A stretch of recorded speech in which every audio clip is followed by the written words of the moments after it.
दोस्तों आज 2025 में मैं आपको ले जाने वाला हूं एक ऐसे देश जो जीता है 1950s में। क्या शानदार पोस्ट ऑफिस है यार। एरिट्रिया हॉर्न ऑफ अफ्रीका पर सिचुएटेड एक देश जो 1890 से लेके वर्ल्ड वॉर 2 तक इटली की कॉलोनी था और इसी वजह से यहाँ की सड़कें, ओल्ड कैफेज और पिज्जेरियाज अभी भी पुरानी इटालियन वाइब्स देते हैं। लेकिन आज जब मॉडर्न दुनिया एआई, हाइपर कनेक्टिविटी या सेल्फ ड्रिवन कार से चल रही है, ये देश अब भी वैसा है जैसा इटली ने 1950s में छोड़ा था। देश में कोई एटीएम्स नहीं है, कोई सोशल मीडिया, व्हाट्सएप या ऑनलाइन बैंकिंग नहीं है। इनफैक्ट यहाँ मोबाइल इंटरनेट ही बैंड है। एरिट्रिया में जिंदगी बहुत स्लो लगती है और अगर आपको भी ये क्यूरियोसिटी है कि पहले के समय लोग बिना इंटरनेट या व्हाट्सएप ग्रुप्स के कैसे सोशलाइज करते थे, तो आपको इस बात का जवाब आज 2025 में भी इस वीडियो के थ्रू एरिट्रिया देश की डेली लाइफ को देखकर मिल जाएगा। पिछली वीडियोस में आपने देखा कि कैसे पूरी दुनिया से डिस्कनेक्ट होकर मैं इस देश में रह रहा था, लेकिन आज हम एक्सप्लोर करेंगे एरिट्रिया की कैपिटल सिटी अस्मारा के सभी vintage spots, Italian style landmarks और सीखेंगे असल जिंदगी में सोशलाइज करना। बेनवेनुतो to the Italy of Africa. स्वागत है आप सभी का एक नए दिन से एरिट्रिया देश के सेंट्रल रीजन और एरिट्रिया की कैपिटल और लार्जेस्ट सिटी अस्मारा शहर से। एक नई सुबह में आज हम चल के एरिट्रिया देश की हाइलाइट्स और यहाँ का पॉपुलर आर्किटेक्चर एक्सप्लोर करने वाले हैं और करने वाले हैं अस्मारा शहर का एक सिटी टूर। इस शहर में और देश में इवन पीक आवर्स पे ही ऐसा लगता है कि लाइफ एकदम स्लो मोशन में चल रही है, एकदम स्लो हो गई है लाइफ। और इमेजिन करो सुबह के समय लाइफ कैसी होगी, और भी धीरे है, लगिन रहा कि मैं किसी देश की कैपिटल सिटी में हूँ। ऐसी पुरानी गाड़ियां सड़क पे खड़ी दिखेंगी चारों ओर। रात में इधर आया था जरूर, अदमास नाम है इस जगह का, और यहाँ का शायद सबसे पॉपुलर नाइट क्लब है। लगभग 10:30 बजे मैं यहाँ पे आया, पर 15-20 मिनट रुकने के बाद वापस अपने होटल जाके सो गया। करने में कुछ ज्यादा लगा नहीं मेरे को, पर हाँ लोकल्स थे एक दो जो इकलौते टूरिस्ट मेरे ख्याल से इस देश में आए होंगे मेरे अलावा, वो भी थे। साइकिलिस्ट बहुत है यहाँ पे, साइकिल चलाने का काफी शौक है एरिट्रिया देश में लोगों को, और या तो पुरानी गाड़ियों पे दिखेंगे या फिर साइकिल्स पे दिखेंगे लोग। वो सामने दिख रहा अपना आज का पहला स्टॉप। सड़क पे पुरानी गाड़ियों की कमी नहीं है, हर गाड़ी ऐसा लगेगा कि मानो आप आगे साल 1980 में। हर गाड़ी को देख के मानो ऐसा ही लगता है, जिधर भी नजर दौड़ाओगे। कुछ और पुरानी गाड़ियां, ऐसी गाड़ियां जो शायद आज से हमें 30 साल पहले को देखने को मिलती होंगी। पहले के जमाने में जो एक गैस स्टेशन होता था, यानी कि पेट्रोल पंप, एयरप्लेन के डिजाइन में बना फिएट टाग्लिएरो की तरफ अपन रोड क्रॉस करके बढ़ते हैं और इसे थोड़ा नजदीक से देखते हैं। शेल मोटर ऑयल, जैसा कि आप लोग जानते हो कि ये पहले एक गैस स्टेशन था, और देखो एयरप्लेन के जैसे विंग्स होते हैं कुछ उसी तरह ये डिजाइन बना हुआ है, वो कॉकपिट, दूसरी तरफ दूसरा विंग। और 1938 में बना ये स्ट्रक्चर एक इटालियन आर्किटेक्ट जिउसेप्पे पेतासी के द्वारा बनवाया गया था। जी हाँ, ऑलमोस्ट 90 साल पुराना ये स्ट्रक्चर है, और पेतासी ये क्लेम करते थे कि इसके जो विंग्स है ये कभी गिरेंगे नहीं, और इधर पहले पिलर्स लगे हुए थे। लेकिन जब पितासी ने कहा कि ये पिलर्स हटा दिए जाए तो वर्कर्स ने मना कर दिया, और जब अपने क्लेम को प्रूव करने के लिए पितासी ने कहा कि इसके नीचे के पिलर्स को हटा दिया जाए तो वर्कर्स ने मना कर दिया। और ऐसा माना जाता है कि पितासी जो आर्किटेक्ट थे जिन्होंने बनवाया था, उन्होंने बंदूक निकाली और उन्हें मजबूर किया वो पिलर्स हटाने के लिए।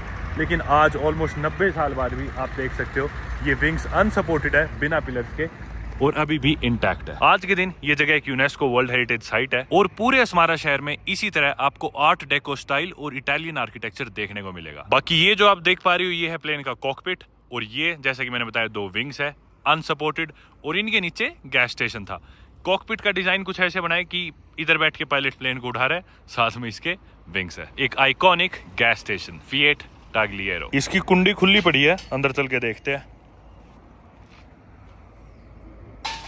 अगले तो गेट्स बंद पड़े थे आगे वाले, मैं किसी तरह अंदर घुसने का रास्ता ढूंढ रहा हूँ, और इधर से रास्ता खुला है। लो भाई, इस बिल्डिंग के अपन अंदर आ चुके हैं। ये क्या है? ये तो बंद है इधर से।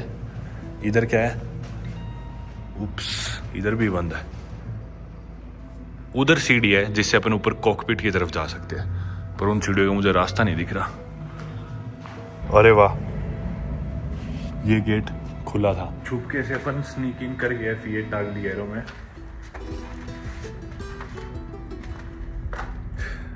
नहीं, यहाँ भी रास्ता ब्लॉक्ड है यार। इकलौता ये रास्ता अंदर घुसने का जो कि बंद पड़ा है। उधर एक लेडी दिखी मुझे, उनसे जाके पूछता हूँ। Thank you. एक लेडी की तरफ मैं गया, इतनी देर में एक और लड़की मेरी तरफ चाबी लेके आ रही थी और उसने चाबी से मेरे लिए गेट खोला और बोली जाओ घुमाओ।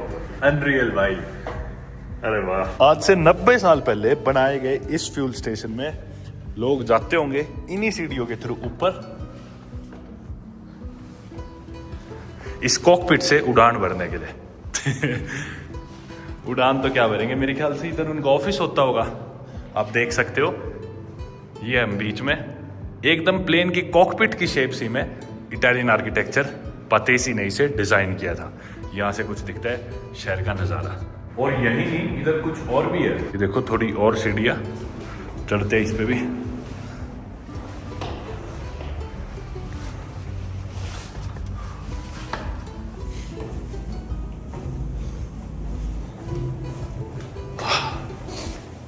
अरे वाह, ये प्लेन के विंग्स अनसपोर्टेड, जो कि आज तक नहीं गिरे और आर्किटेक्ट का क्लेम एकदम सही रहा। सोचो जस्ट अभी गिर जाए तो अपनी किस्मत ही खराब हुई तो।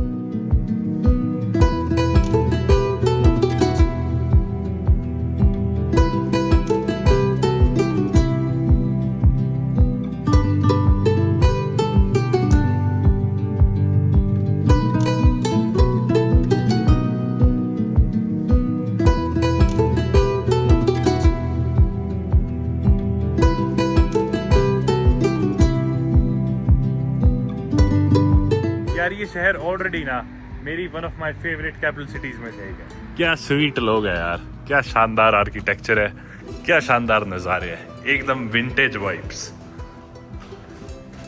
ये रहा दूसरी साइड का नज़ारा। उस तरफ से हमें शहर ज़्यादा दिख रहा था क्योंकि मेन रोड थी, इस तरफ हमें बिल्डिंग ज़्यादा दिख रही है क्योंकि घर और मार्केट्स है।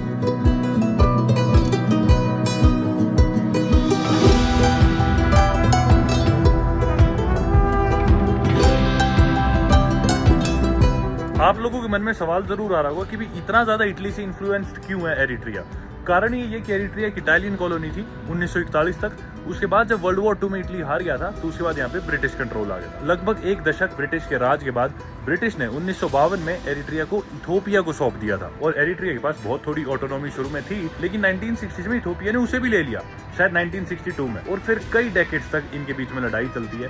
फाइनली जाके 1990s में एरिट्रिया को इंडिपेंडेंस मिलती है। 1993 में एरिट्रिया देश के प्रेसिडेंट बनते इसाइयास अफवर्की, और उस दिन के बाद आज तक देश में इलेक्शंस नहीं हुए और एक ही पार्टी का राज है। और हालांकि 1941 में इटालियंस यहाँ से जा चुके थे, लेकिन आज 2025 में भी इतना ज्यादा इटालियन इन्फ्लुएंस देखने में मिलता है। सारी कॉफी शॉप्स, कैफेज, खाना, क्यूजीन, इनका म्यूजिक, आर्किटेक्चर, हर चीज इटली से इन्फ्लुएंस्ड है। इनफैक्ट बड़े शहरों में जैसे कि स्मारा में काफी बड़ी उम्र के लोग आपको आज के दिन भी इटालियन बोलते या जानते मिल जाएंगे। यहाँ से उतरते हैं अब नीचे। इस फैमिली को जब मैंने चाबी लौटाई तो ये मुझे बोले ग्राची, which is an Italian abbreviation for thank you। एक टैक्सी वाला हिंदी जानता है और वो मुझे रोज टकरता है। अभी बोला रे भाई साहब कहाँ जा रहे हो? अभी टैक्सी में गुजर रहा था और रोज उसका गिरता हूँ मैं सड़क पे रोड क्रॉस करते टाइम। कौन कहते हैं पुरानी गाड़ियों में सनरूफ नहीं होती थी? ये गाड़ी देखो। कुछ ऐसे इधर के नोटिस बोर्ड्स जिनके अंदर नोटिस या शायद सिनेमा की पिक्चरों के पोस्टर्स लगाए जाते हैं। फिलहाल लॉकडाउन अंदर कुछ भी नहीं है। जगह जगह आपको पुरानी साइकिल्स दिखेंगी और ये वैन्स, कार्स तो आप देख ही चुके अनगिनत। और किस्मत अच्छी रही तो ऐसे ट्रैक्टर भी दिखेंगे और ऐसी बसेस।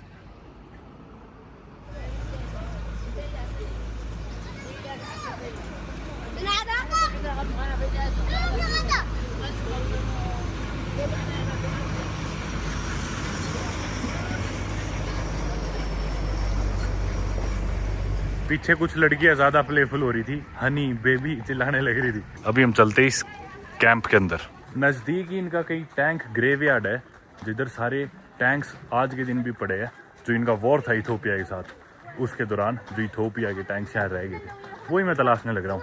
हालांकि ये कैंप है जो इनकी रेजिलियंस दर्शाता है इथोपिया के अगेंस्ट जो वॉर था उसमें, पर यहाँ लोग रह रहे हैं शायद। मुझे कोई आइडिया नहीं मैं कहाँ घुस चुका हूँ। और वैसे ही देश में फिल्म करना, रिकॉर्ड करना काफी मुश्किल है, काफी चैलेंजिंग है। लोग इतनी चीज़ों के थ्रू गुजरे हैं तो लोग काफ़ी डर जाते हैं बाहर का कोई इंसान देख के, कैमरा देख के कि पता नहीं इतना सब हमने सहा है, अब हम और नहीं सह सकते। ऐसा नहीं है कि इधर के लोग फ्रेंडली नहीं है, बहुत फ्रेंडली है, बहुत बढ़िया, बस थोड़े बेचारे डरे हुए रहते हैं। जो कई दशकों तक इनका इथोपिया के अगेंस्ट वॉर चला था इंडिपेंडेंस के लिए। जैसे ही मैं कैंप में वीडियो बनाने लग रहा था, पीछे से शोर होता है और कुछ औरतें आती है और मुझे रोक लेती है। एक औरत बोलती है कि आपके पास परमिशन है, आप यहाँ कैसे आए, ये कैंप का एरिया है। मैं बोला मेरे पास कोई परमिशन नहीं है। तो थोड़ा मेरा शरीर देख के शायद वो इंटिमिडेट होगी, पता नहीं। बोली कि भी किस लिए आए हो तुम यहाँ, कौन हो तुम, क्या कर रहे हो यहाँ पे। शायद उन्हें लग रहा हो पता नहीं कोई जासूस है क्या है। मैं बोला कि मैं टूरिस्ट और मुझे नहीं पता कि भी कौन सी परमिशन की आप बात कर रहे हो, माफ़ी चाहता हूँ, मुझे नहीं जानकारी इस चीज़ के बारे में। बोली कि कैंप का एरिया, इधर आप नहीं आ सकते। और बोली तुम इधर आए किस लिए। मैं बोला मैं तो टैंक्स की तलाश में हूँ। बोली कौन से टैंक्स। मैं बोला जो वॉर हुआ था उसमें जो इथोपियंस के टैंक्स थे यहाँ पे, मैं वो टैंक्स देखने आया। बोली कि चलो मेरे साथ। अब मुझे नहीं पता मुझे किधर लेके जा रही है। लगभग 6 से 7 मिनट मैंने उनके साथ सैर करी और फाइनली आके उन्होंने मुझे इधर तक छोड़ा और बोली गो, और आगे उंगली करी, उधर जाओ। उंगली इधर थी। ये जो टैंक्स आप देख पा रहे हो, ये देखो, ये शायद गाय मरी पड़ी है, इधर कई जानवर है जिनकी डेड बॉडीज पड़ी है। और ये जो आप सामने ग्रेवयार्ड देख पा रहे हो, ये टैंक ग्रेवयार्ड की मैं बात कर रहा था, जो एरिट्रियंस और इथोपियंस के बीच में कई सालों तक जो जंग चली थी।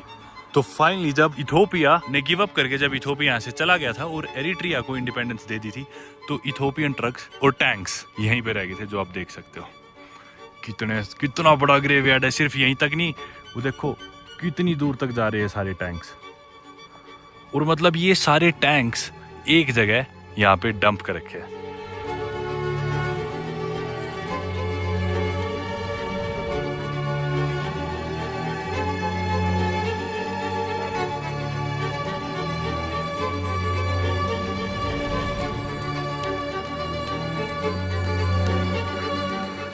और लोकल्स इन टैंक्स को रीपर्पस करते, रीयूज करते इनके मेटल टूल्स बना के। और जिस कैंप में अपन सफ़र कर रहे थे, लास्ट जो मैं वीडियो रिकॉर्ड कर रहा था, उसमें आपने देखा भी था कैसे लोगों ने इधर से मेटल्स लेके अपने घरों में यूज़ कर रखा था।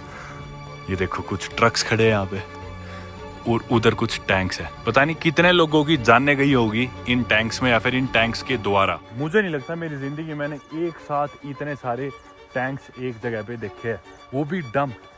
मतलब एक ग्रेवयार्ड टैंक्स का। टैंक्स में पौधे भी उग चुके हैं, देखो कैक्टस उगा हुआ है ट्रक के अंदर। और ये टैंक तो देखो कितना खूबसूरत बन गया है। ट्रक है शायद और इसके ऊपर पौधे और फूल उग चुके हैं। यहाँ पे शायद कुछ अमेरिकन विली जीप्स है जो इधर ग्रेवयार्ड में पड़ी है। मतलब सारी तरह के व्हीकल्स है, सिर्फ टैंक्स ही नहीं, ट्रक्स, टैंक्स, जीप्स, वैन्स भी, और शायद कुछ कार्स भी उधर जो मैं देख पा रहा हूँ। और इतना बड़ा है ये कि मेरे को नहीं लगता कि पैदल चल के पूरा ग्रेवयार्ड एक बारी में देखा जा सकता है। कुछ और ट्रक्स और ट्रक्स और ट्रक्स। 1991 में इन्हें आजादी मिली थी इथोपिया से। आज 2025 चल रहा है, यानी कि 44 साल से ये ट्रक्स, टैंक्स यहाँ पे डंप्ड है। ये देखो वैन की मैं बात कर रहा था, गाड़ियों की मैं बात कर रहा था।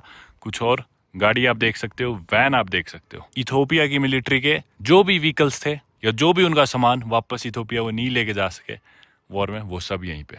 और हालांकि इथोपिया को इतना दूर नहीं है यहाँ से। मैं ग्रेवयार्ड पूरा देखे बिना जाना ही नहीं चाहता, तो हिम्मत मार के आखिरकार मैं इसके एक कोने तक पहुंच गया। दोस्तों एरिट्रिया मेरी 116वीं कंट्री है and it is definitely one of the most unique places in the world that I have ever been to.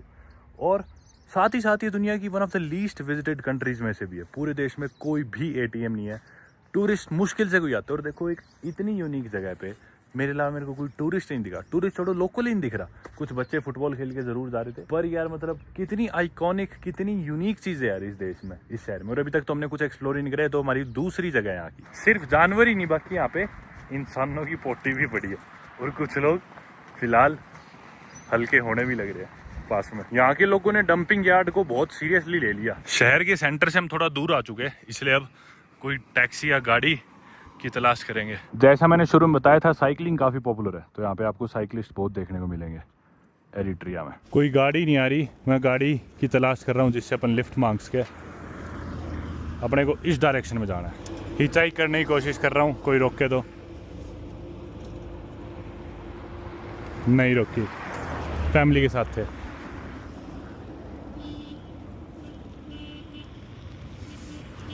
ओ रोक ली।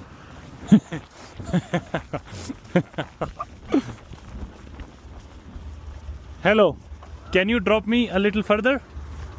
Thank you, thank you so much.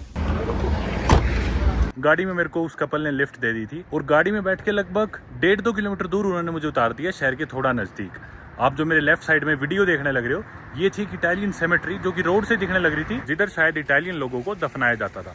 पास ही में खूबसूरत चर्च सा भी था जिधर लोग आए हुए थे। आज हालांकि सैटरडे का दिन है, काफी गाड़ियां वहाँ पार्क थी। और सेमेट्री और चर्च को ओवरलुक करते हुए हम आ गए फाइनली शहर के सिटी सेंटर के थोड़ा सा नजदीक। और अभी चल गए हम इनके कुछ कैफेज, रेस्टोरेंट्स, इनका मेन एवेन्यू और कुछ और आर्किटेक्चरल बिल्डिंग्स एक्सप्लोर करेंगे। रेस्टोरेंट्स के नाम पे आपको कोई खास ऑप्शन मिलेंगे नहीं यहाँ पे, पिज़्ज़ेरियाज और पास्ता शॉप्स के अलावा काफी ऐसी इलेक्ट्रॉनिक शॉप्स भी मिलेगी जिधर फिल्मों की सीडी बेची जाती है, जिसे आप डीवीडी प्लेयर में डाल के देख सकते हो। और एरिट्रिया में खाने से बेसिकली मतलब यही है, पिज्जा, पास्ता, स्पेगेटी, जिलाटो, और पीने से इनका मतलब है कॉफी, स्पेशली मक्याटो। और कुछ वही सब एक्सपीरियंस करने हम आ गए सिनेमा रोमा। जी हाँ, आप लोग सोच रहे होगे सिनेमा में क्यों आ गए खाना खाने के लिए। सिनेमा रोमा एक्चुअली 1937 में बना था शायद, और इस सिनेमा के अंदर एक इटालियन स्टाइल कैफे है। और ये कैफे अपनी इटालियन पेस्ट्रीज और इटालियन कॉफीज के लिए जाना जाता है। सिनेमा को देख के बिल्कुल ऐसे लग रहा है मानो 40 साल पहले हम किसी थिएटर में कोई मूवी देखने जाने लग रहे हैं।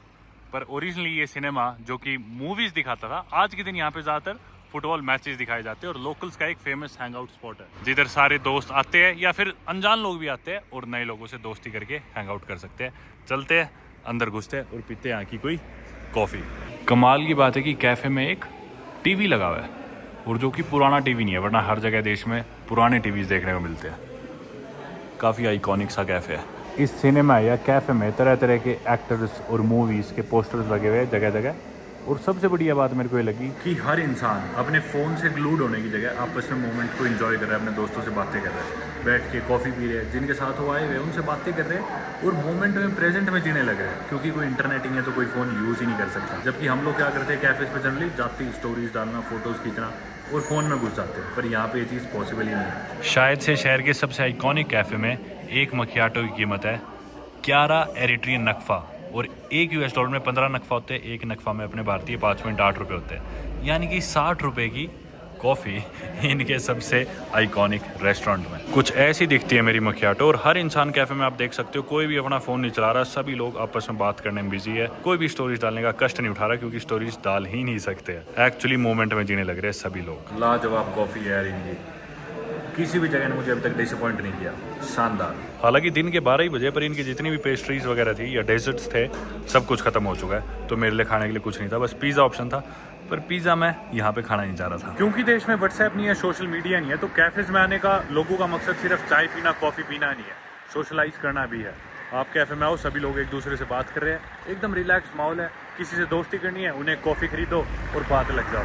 तो बहुत आसान है यहाँ पे दोस्त बनाना और सोशलाइज करना। लोग इंतजार नहीं करते इवेंट्स पे जाने का, व्हाट्सएप ग्रुप्स नहीं होते कि इस टाइम अपन इस जगह मिलेंगे। बस किसी भी रैंडम कैफे में जाते हैं, वहाँ पे जो भी स्ट्रेंजर्स दिखते हैं उनसे बात लग जाते हैं, और कुछ ही दिनों में आपकी सभी से दोस्ती जाती है। तो जनरली जब भी मैं कैफे पे बैठता हूँ, सड़क पे गुजरता हर आदमी किसी ना किसी का जानकारी होता है। कैफे में से कोई आवाज़ मारता है, ओए क्या हाल है, वो बोलता है मैं ठीक हूँ, तुम कैसे हो। इस तरह 2 मिनट बात करते हैं, फिर वो इंसान आगे चल पड़ता है और कैफे में बैठे लोग अपनी कॉफ़ी कंटिन्यू करते हैं। कोई टैक्सी तलाशते हैं अब। You know post office? Post office. Okay. Yeah, how much? 50. 50, okay. 15. Okay. Okay. 50. Yeah. 40 is good. Okay, thank you.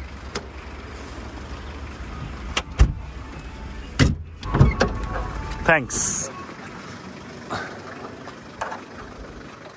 ये आगे हम इनके सेंट्रल पोस्ट ऑफिस में, इधर से मैं कुछ स्टैम्प्स वगैरह खरीद लूँगा, शायद पोस्ट कार्ड्स भी मिले तो। इसके अंदर मेरे ख्याल से ये तो बंद है। पोस्ट कार्ड्स वगैरह, स्टैम्प, सारी चीज़ें रखी है। और ये देखो मेन पोस्ट ऑफिस, क्या शानदार पोस्ट ऑफिस है यार, कितना खूबसूरत, एकदम इटालियन स्टाइल है ना, वाह। पर ये टीवी देख के आप समझ जाओगे कि आप एरिट्रिया में ही हो। हर जगह ऐसे ही पुराने टीवीज देखने को मिलेंगे। पर यार क्या शानदार पोस्ट ऑफिस है, लेकिन कोई भी नहीं बैठा यहाँ पे। आज शायद छुट्टी होगी यार, सैटरडे का दिन है। जबरदस्त पोस्ट ऑफिस है यार, कितना आइकॉनिक, कितना खूबसूरत। कभी सोचा नहीं था पोस्ट ऑफिस भी इतना बढ़िया लगेगा। ये पोस्टल बॉक्सेज है सारे। बाहर कुछ दुकानें हैं, शायद उन दुकानों पे कुछ मिल जाए, वो भी बंद लग रही है। लेकिन पोस्ट ऑफिस के बाहर से अस्मारा कैथेड्रल का भी नज़ारा दिख रहा है, जिधर अपन थोड़ी देर में चलेंगे। सारी दुकानें बंद पड़ी है यार, आज सैटरडे का दिन है, मंडे खुलेगा पोस्ट ऑफिस सीधा। बिल्कुल इटली का अफ्रीकन वर्जन। इस म्यूजिक शॉप में पूछा गया, यहाँ पे गानों की कैसेट्स और सीडीज मिलती है, ये भी बंद है। एरिट्रिया देश में आपको हर जगह ऐसे पोस्टर्स लगे दिखेंगे जो मैंने आपको बताया कैसेट्स में और सीडीज में आपके गाने या फिल्में लोड कर देंगे, जिन्हें आप डीवीडी प्लेयर्स में देख सकते हो या फिर फ़ोन या लैपटॉप में, अगर आपके पास ऐसा फ़ोन है या फिर लैपटॉप है तो। सारी मार्केट बंद लग रही है, तो आज के दिन ये खुली है। इस दुकान में मैं गया, काफ़ी मदद करी इन्होंने मेरी, बोले कि अभी दोपहर का टाइम है, काफ़ी दुकानें बंद हो जाती है दिन में और 4 बजे दुकानें खुलनी शुरू हो जाएंगी, तो इस वजह से आपको नहीं मिल पा रहा। बोले आप इतने कहीं और चले जाओ, चिल करो, 4 बजे के बाद मस्जिद के पास में जो दुकानें उधर आप ट्राई कर सकते हो।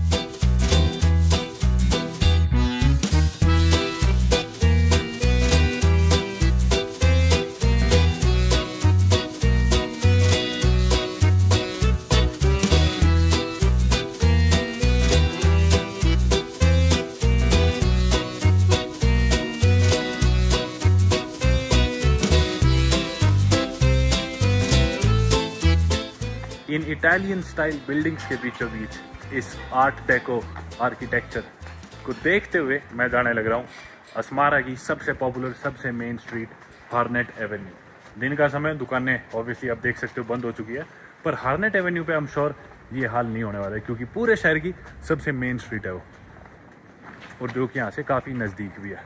जी नहीं, दोपहर के समय तो हार्नेट एवेन्यू भी खाली पड़ा है। सामने कुछ स्टेयर्स, एक बस स्टॉप और इनकी मिनिस्ट्री ऑफ एजुकेशन, जिसकी घड़ी पे आमतौर पे हमेशा टाइम गलत ही होता है। दिन में 2 बार समय ठीक बताती है हालांकि है, पर बाकी पूरे टाइम गलत समय होता है इधर। पहले ये इनकी किसी पॉलिटिकल पार्टी का भी दफ्तर होता था, अभी ये मिनिस्ट्री ऑफ एजुकेशन है। नोटिस बोर्ड, आगे एक और नोटिस बोर्ड, और दोस्तों ये है हार्नेट एवेन्यू, यानी कि अस्मारा की मेन सड़क, मेन स्ट्रीट।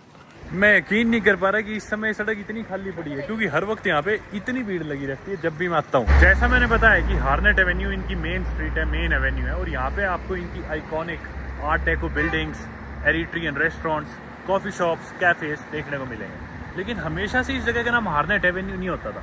हार्नेट दरअसल एक तिग्रेनिया भाषा का वर्ड है, तिग्रेनिया जो यहाँ पे बोली जाती है। ये जो आप स्क्रिप्ट देख रहे हो, दिखने में अम्हारिक जैसी दिख रही होगी, आपको लग रहा होगा ये इथोपिया में जो भाषा बोली जाती है अम्हारिक, वो भाषा है, पर जी नहीं, ये तिग्रेनिया भाषा एरिट्रिया देश में बोली जाती है और इथोपिया देश के नॉर्दर्न रीजन टिग्रे में भी बोली जाती है। एरिट्रिया देश में 9 रिकॉग्नाइज्ड एथनिक ग्रुप्स है, जिसमें से सबसे बड़ा टिग्रेनिया है, और टिग्रेनिया के बाद टिग्रे एथनिक ग्रुप है। अब इस टिग्रे को आप लोग कंफ्यूज मत करना, जो इथोपियन रीजन टिग्रे है वो अलग है, टिग्रे रीजन में टिग्रेनिया ही बोलते हैं, लेकिन टिग्रे एक एथनिक ग्रुप भी है एरिट्रिया देश का। जो 9 बड़े एथनिक ग्रुप्स है उसमें जैसा मैंने बताया टिग्रेनिया, टिग्रे, अफार, बेजा और बाकी बहुत सारी माइनॉरिटीज है, लेकिन लगभग 55% के करीब लोग यहाँ पे टिग्रेनिया ही है, 30% के करीब टिग्रे है। तो ज़्यादातर आपको जो लोग भाषा बोलते दिखेंगे वो टिग्रेनिया ही है।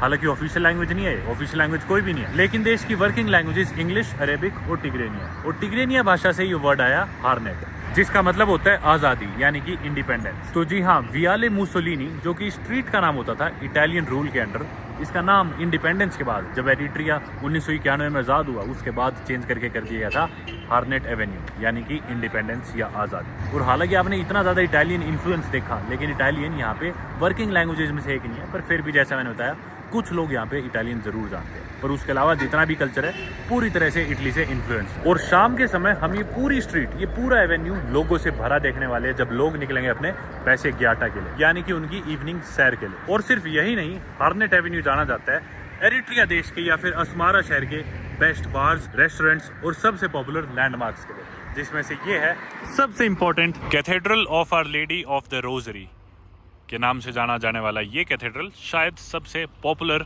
लैंडमार्क है अस्मारा शहर का। देश की पॉपुलेशन लगभग हाफ मुस्लिम है और हाफ क्रिश्चियंस, शायद से 50% से थोड़ी सी ज़्यादा क्रिश्चियंस है और 50% से थोड़ी सी कम मुस्लिम्स है।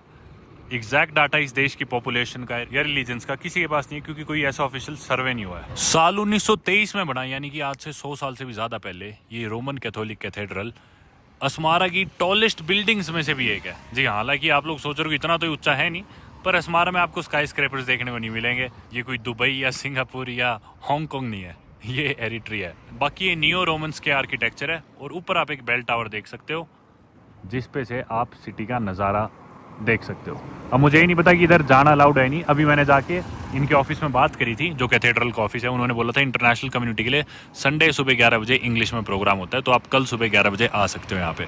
अभी फिलहाल दिन के समय बंद है चर्च, उधर से एंट्रेंस शायद बंद कर रखी है अभी। कैथेड्रल की बाकी आप खिड़कियाँ भी देखोगे, यानी कि विंडोज़, तो स्टेन्ड विंडोज़ है और काफ़ी इंट्रिकेट डिज़ाइन है कैथेड्रल का, शानदार। और जो इटालियन सेटलर्स थे उनके लिए एक मेजर रिलीजियस सेंटर था।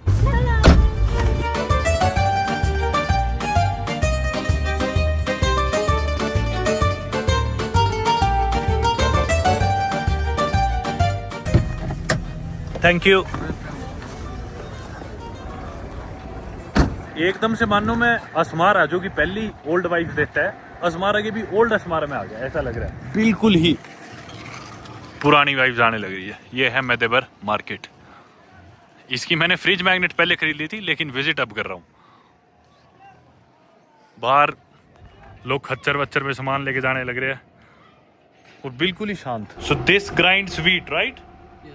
Okay, and you are repairing it. भाई ये दुकानें हैं तरह तरह की, मोटर रिपेयर की, मसालों की, ये गेहूं पीसने की जो चक्की होती है उसकी मोटर रिपेयर कर रहे थे। इटली से मोटर आई हुई है। सब मतलब नाक में इतनी ज्यादा वो रखी है, खड़ा नहीं हो जा रहा है यहाँ पे, इतने मसाले। मार्केट से निकल के आ चुके हैं, मिर्च मसाले तरह तरह के, लोहे का सामान, सारे मेटल के काम। कोई वेल्डिंग कर रहा था, कोई लोहा पीट रहा था, तोड़ रहा था, कोई मोटर रिपेयर, यही सब काम। पर बहुत ज़्यादा मसाले थे, सांस लेना मुश्किल हो रहा था। निकल गए मेदेबर मार्केट से तो बाहर। कोई बहुत ज़्यादा कुछ ऐसा देखने को था नहीं। एरिट्रिया देश की एग्जैक्ट पॉपुलेशन तो नहीं पता, लेकिन एस्टिमेट माना जाता है 3.5 मिलियन से 6 मिलियन के बीच, लगभग 35-40 लाख हम मान सकते हैं इस देश की पॉपुलेशन। और आप फिर भी देखोगे ना, मतलब गंदगी नहीं है देश में इतनी ज़्यादा कोई, मतलब ज़्यादातर रोड्स एवेन्यू साफ ही दिखते हैं। और इस देश में रोज सुबह 6:30 बजे उठ के लोगों को खुद ट्रक में जाके अपना कूड़ा फेंक के आता है। ऐसा नहीं है कि ट्रक आके बाहर से उठा लेगा। रोज लोग सुबह जल्दी उठते हैं, ट्रक आता है, बाहर गली में ट्रक लगता है और लोग जाते हैं ट्रक में खुद अपना कूड़ा फेंक के आते हैं, डाल के आते हैं। भाई सड़क पे गुजर रहा था, एक भाई यहाँ बैठा दारू पी रहा था, मैंने उसे चीयर्स बोल दिया। भाई बोला रुक रुक रुक, बुन्ना पिलाऊंगा, यानी कि इथियोपियन कॉफी। अब मेरे लिए बुन्ना लेने गया ना, मेरे को पैसे देने दिए। मोबाइल में गाने बज रहे भाई के। Thank you. वाओ, बुन्ना, दिस इज बुन्ना, माय बुन्ना, coffee. Okay, This is my gas. oh I don't drink beer. It's not beer. No beer. No, it's not beer. It's water. It's water. Okay, water. Water. Wow, thank you. You are so nice. So cheers brother, cheers. Cheers. Cheers. Cheers, yeah. Don't keep Cheers. me. Yeah, don't keep me.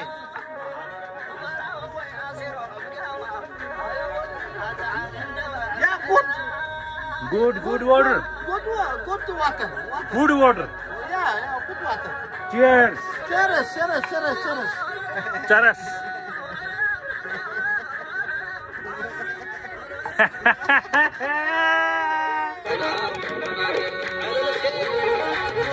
बुन्ना Bunna. आइब cheers. Cheers. बहुत कड़वी है बुन्ना तो। Very good बुन्ना, very good. बहुत कड़वी है यार, बहुत ज्यादा कड़वी है बुन्ना तो। एकदम भाई पी नहीं जाने लग रही। I love your smile, your smile is amazing, best smile. आइब से मैंने नंबर मांगा अपना 0707 18 25। Okay, now I will watch it and repeat and save. Diary में देख के बताया अपना नंबर भाई ने। Thank you so much brother, I will see you again and I will call you from India.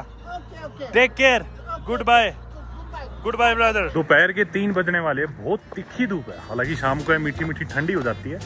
और टैक्सी वाले मेरे को लग रहा है सारे मुझे रिप ऑफ करना चाह रहे, तो मैं पैदल ही चल रहा हूँ।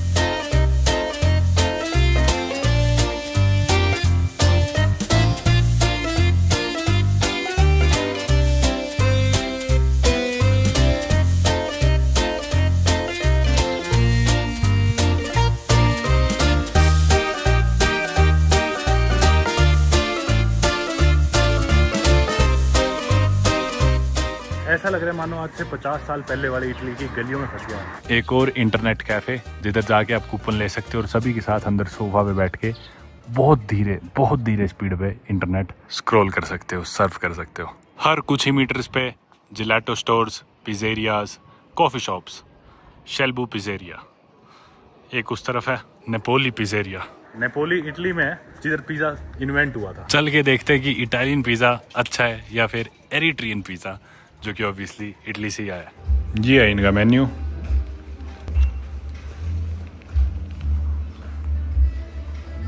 खाने से पहले हाथ धो लेते हैं, बड़ी स्टाइलिश टुंटी है। साबुन भी। मैंने ऑर्डर कराया बाकी एक वेजिटेरियन पिज़्ज़ा और साथ में स्पार्कलिंग वाटर। मेन्यू की इन्होंने फ़ोटो नहीं लेने दी, पर मैंने बड़ा साइज़ ऑर्डर कराया जो कि 120 नक्फा का था, और शायद जो बनाने वाले शेफ़ है वो खुद बाथरूम में घुसे हुए थे। ये आ गया मेरा पिज़्ज़ा, बहुत ही बड़ा है ये तो। वैसे तो इटली में अगर आप केचप मांग लो तो लोग चिढ़ जाते हैं, पर यहाँ फॉर्चुनेटली ऐसा नहीं हुआ। वेजिटेरियन पिज़्ज़ा मंगाया था मैंने, पर इसमें से मोस्टली सब्जियाँ तो मैं खाता ही नहीं जो इस पर डाल रखी है। बहुत बड़ा है यार बाकी पिज़्ज़ा है। क्या क्या डाल रखा है इस पर? गाजर और ये कोई हरे पत्ते और शायद फ्राइज़ भी डाल रखे हैं मेरे ख्याल से पिज़्ज़ा पे, जो मैंने पहली बार ही देखा है। और खूब सारा चीज़ है। मैं ना जब से छोटा था तब से मैं पिज़्ज़ा को पूरी दुनिया का सबसे ओवररेटेड खाना मानता था, और आज के दिन तक भी मैं खुद को गलत प्रूव नहीं कर पाया हूँ अपनी नज़रों में। You want pizza? All of you, all of you. मतलब यार इतनी सिंपल चीज़, ब्रेड के ऊपर तुम सॉस और थोड़ी सी चीज़ डाल के एक दो सब्जियां डाल देते हो, और उसे तुम सोचते हो पता नहीं कितना स्पेशल खाना है पूरी दुनिया का, पता नहीं क्या ही खास बात है इस चीज़ में। नहीं यार, बिल्कुल बेसिक सी चीज़ है। पता नहीं क्यों इतना चढ़ा रखा है पिज़्ज़ा को। इनका पिज़्ज़ा टेरेबल था सही में, मेरे से खाया ही नहीं गया। और मैंने वो पैक कराया, 125 नक्फा का था, 750 रुपये का पिज़्ज़ा। जब मैंने वो पैक भी कराया, कोई पिज़्ज़ा ऐसे पैक करके देता है जिस तरह मतलब एनवेलप में अफीम बांध रखी हो ऐसे पैकिंग करके दे रखी थी। और जो मैंने लिया पिज़्ज़ा वो फिर मैंने मजबूरन वो जो बच्चे थे सड़कों पे उनको दे दिया। इसीलिए मैंने पैक कराया था, क्योंकि खुद तो मैं खा नहीं सकता था। और सिर्फ यहीं का पिज़्ज़ा नहीं, मैं कई बार इटली भी गया हूँ। मैंने इटली में भी पिज़्ज़ा खाया, पर मेरे को वहाँ भी पिज़्ज़ा पसंद नहीं आया। हो सकता है काफ़ी लोग इस बात को लेकर चिढ़ जाए, ऐसे कैसे बोल रहा है, इटली का पिज़्ज़ा तो नहीं हो, कैसे कह दिया। ठीक है भाई, ये मेरी पर्सनल प्रेफरेंस है। मैं यूँ नहीं कह रहा कि पिज़्ज़ा बेकार है, मैं बस यूँ कह रहा हूँ कि मुझे नहीं स्वाद लगता, स्पेशली उतना जितनी इसकी हाइप बना रखी है पूरी दुनिया में। पर वही बात है, एक जगह के पूरे एक्सपीरियंस से हम सारे पिज़्ज़ास को इस देश में बेकार नहीं बोल सकते। जगह जगह पिज़्ज़ेरिया है यार, इतना मशहूर है यहाँ पे, तो दोबारा मौका दूंगा, दोबारा खाएंगे अपन। हो सकता है अगली बार अपना एक्सपीरियंस अच्छा रहे। इधर तो मेरे को बिल्कुल भी पसंद नहीं आया, स्टाफ भी अच्छा नहीं था इतना। पिछले कई दिनों से मैं बिना इंटरनेट कनेक्टिविटी के हूँ, और व्हाट्सएप, यूट्यूब कुछ भी चेक नहीं कर पाया। आप लोग जानती हो कि देश में मोबाइल डाटा बैंड है, मतलब आप सिम कार्ड लेके उसमें मोबाइल डाटा यूज़ नहीं कर सकते। और ये जो वाईफाई कैफेज भी है, इधर भी इंटरनेट ना के बराबर स्पीड पर चलता है। हालांकि मैंने कोशिश करी थी, अगर आपके पास आईफोन है तो ये प्रोसेस और भी कॉम्प्लिकेटेड हो जाता है। VPNs वगैरह सब बैंड है, सब ब्लॉक्ड है, व्हाट्सएप ब्लॉक्ड है, बैंड है, यूट्यूब नहीं चला सकते, कुछ भी नहीं चला सकते। हालांकि मैंने काफ़ी धक्के भी खाए थे, लोकल दुकानों पे गया, कहीं ना कहीं से जुगाड़ निकालने की कोशिश करी। किसी ने मेरे को बताया कि अगर मैं फलानी दुकान पे जाके फलाने इंसान की मदद लूँगा तो मेरे फ़ोन में कुछ ऐसे सॉफ्टवेयर या VPN डाल देगा जिससे मेरा इंटरनेट या व्हाट्सएप चल सकता है। लेकिन मेरे फ़ोन में 18 VPN डलवाने के बाद भी कोई फ़ायदा नहीं हुआ। और जान करके मैंने मेरे फ़ोन में, लोग क्या करते हैं, मूवीज़ डलवा लेते हैं, गेम्स डलवा लेते हैं, मैंने कुछ नहीं डलवाया।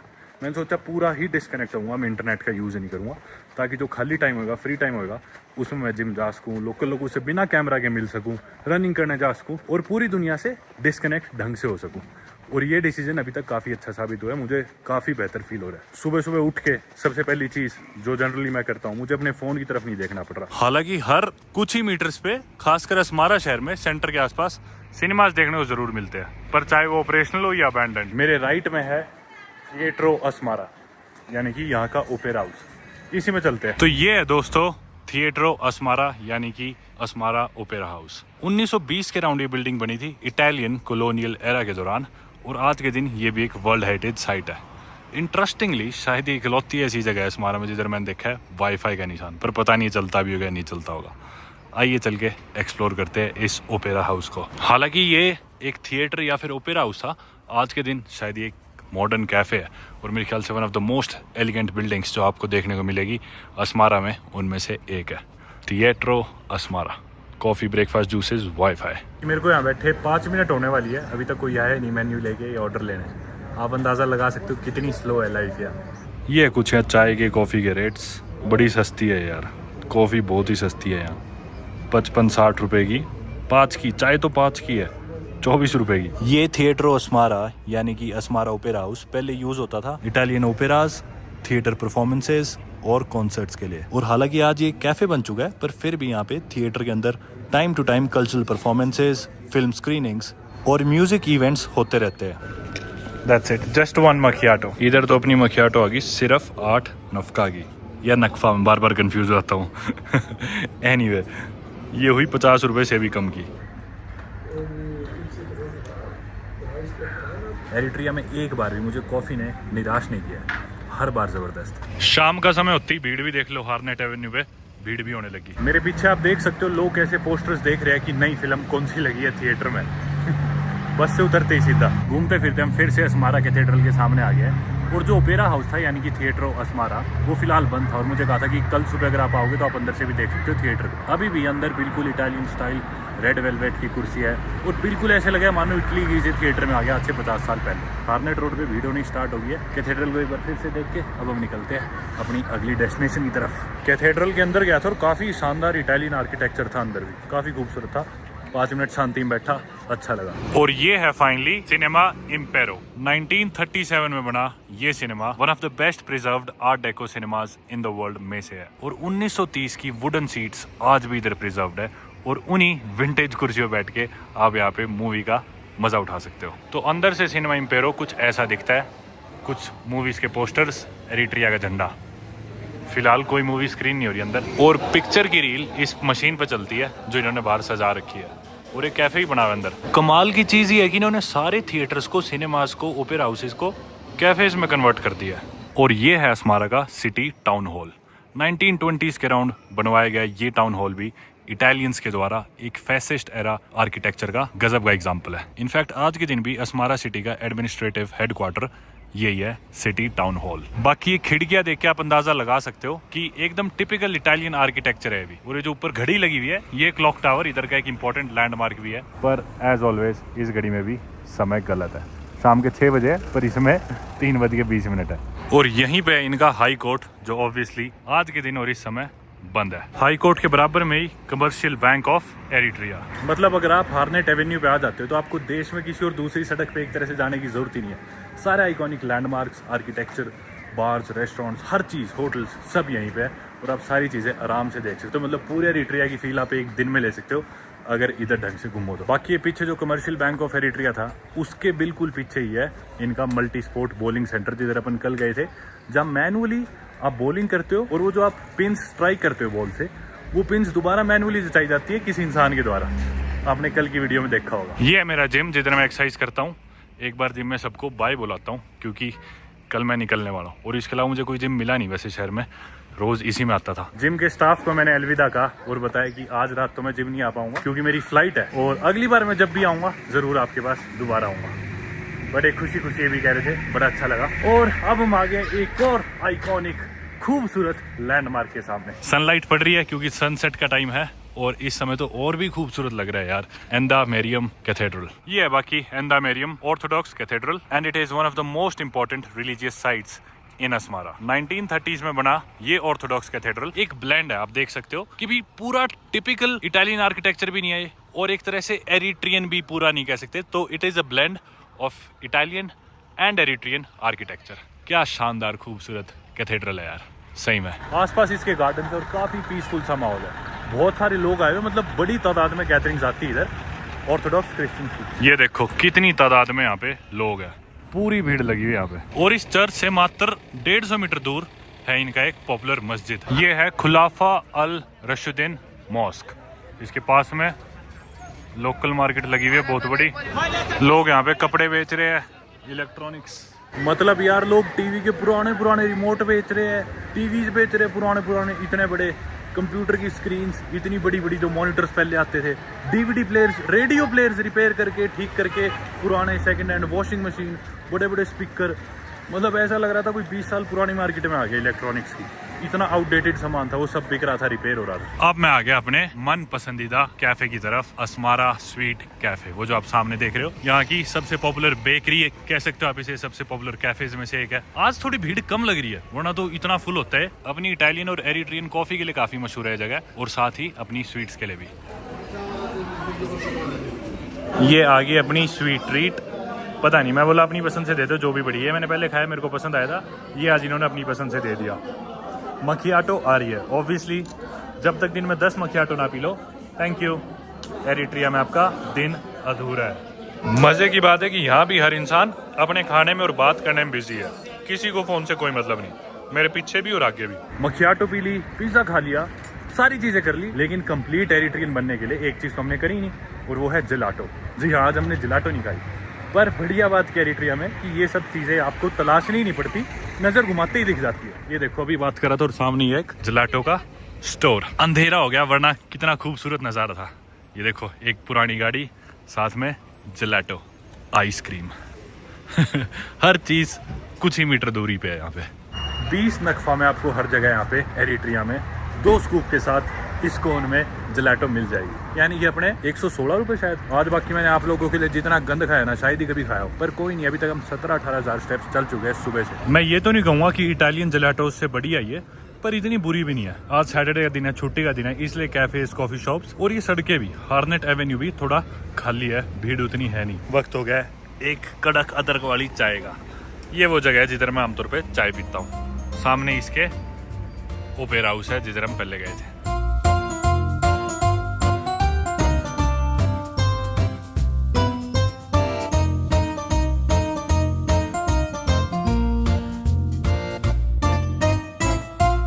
इससे पहले कि एरिट्रिया की वीडियोस हम खत्म करें, वक्त आ गया इनके पिज्जा को एक लास्ट चांस देने का। हम आ गए अब गिबाबो, जो कि इनके सबसे मशहूर रेस्टोरेंट्स में से एक है। हालांकि मैं इधर पहले भी आऊँ, लेकिन पिज्जा नहीं ट्राई करा। आज चल के इनका भी ट्राई कर लेते हैं। लो भाई, इस रेस्टोरेंट से काफी एक्सपेक्टेशंस है मेरे को। पानी की बोतलें भी बाकी इनकी, सोडा की इतनी फैंसी सी बोतलें होती है। सभी लोग खाना खा रहे हैं, अपना बातों में व्यस्त है, कोई फोन वोन नहीं चला रहा, वही माहौल जो हमेशा होता है। हालांकि मैंने स्मॉल मार्गरीटा पिज्जा ऑर्डर करा था, पर ये मीडियम ले आए, और पता नहीं सारे बीफ के ऑप्शंस थे, बीफ या फिर फिश। चिकन का कोई ऑप्शन नहीं था, तो इसलिए मैं वेजिटेरियन ही लेता हूँ हर बार। और अब की बारी टू कीप इट सिंपल, ज़्यादा कॉम्प्लिकेटेड ना करे, तो इसलिए मैंने मार्गरीटा मंगाया, सबसे बेसिक पिज़्ज़ा। एटलीस्ट ये तो पसंद आना चाहिए। बाकी कोई सा भी दिन हो, ये रेस्टोरेंट हमेशा फुल रहता है।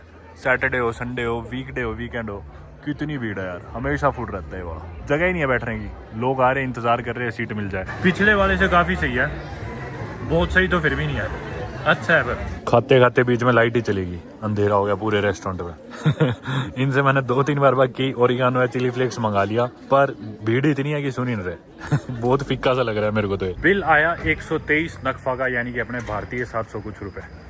2 चीजें तो पक्की हो गई है। एक चीज ये कि मैं इस देश में दोबारा लौट के जरूर आऊंगा, मुझे बहुत पसंद आया। दूसरी चीज ये कि मैं इस देश में अगली बार कभी पिज्जा नहीं खाऊंगा। हालांकि अब की बारी पिज्जा मैंने पूरा खत्म कर दिया था, और जो पिछली जगह थी उससे बेहतर था इधर का पिज्जा, पर मैंने इससे बढ़िया पिज्जा खाए हैं मेरी लाइफ में। एनीवे, मेरे को नहीं लगता कि अस्मारा शहर की कोई भी ऐसी हाईलाइट है, कोई भी ऐसा पॉपुलर लैंडमार्क है, या कोई रेस्टोरेंट या कैफे है जो मैंने विजिट ना किया हो। और मेरे एक्सपीरियंसेस इस देश में, इस शहर में जबरदस्त रहे, और मैं लौट के जरूर वापस आने वाला हूँ।